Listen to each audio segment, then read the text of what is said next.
is what I call rhythm and chemistry.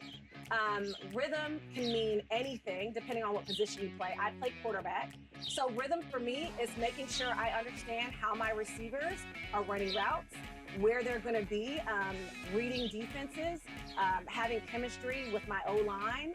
So, really, the X factor for me and what makes a team special is having that rhythm and that chemistry together in whatever way that's defined for you.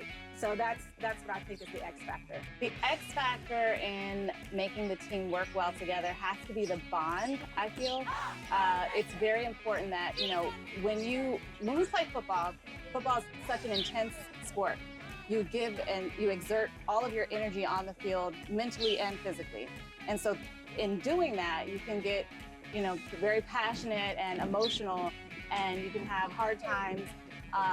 Things can happen that are complicated.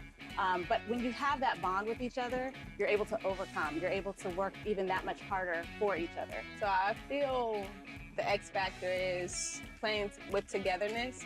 I believe team, the acronym for team is together, everyone achieves more. And I feel like if we continue to play together, achieving more as a team is going to be extremely easy, and we will remain the top tier team in the WFA.